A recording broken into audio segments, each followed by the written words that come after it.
NT Ramarao ఉన్నప్పుడు రాష్ట్రంలో అభివృద్ధి ఏ మేరకు జరిగింది? పెద్దగా జరగల. ఎందుకని? కాంగ్రెస్ వ్యతిరేక ప్రభుత్వం ఇక్కడ. కేంద్రంలో కాంగ్రెస్ అధికారంలో ఉంది, ఇక్కడ ఎన్టీ రామారావు అధికారంలో ఉంది. వర్కౌట్ కాల.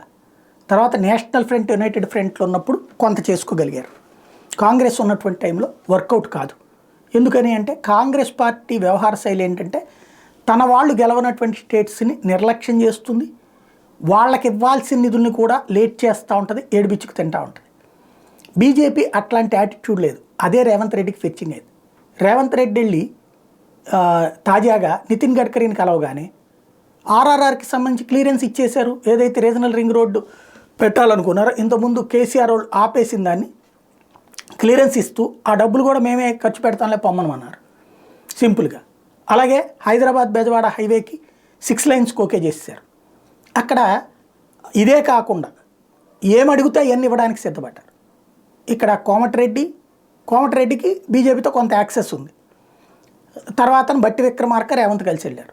అడిగినవన్నీ ఇస్తానన్నారు కానీ బీజేపీ వాడివి కాదు కదా నువ్వు, ఇవ్వను పొమ్మనమనలేదు. అది బీజేపీ ప్రభుత్వంకు ఉన్నటువంటి మంచి ఛాయిస్. ఇక్కడ అది రేవంత్కి ఫెచ్చింగ్ అయింది.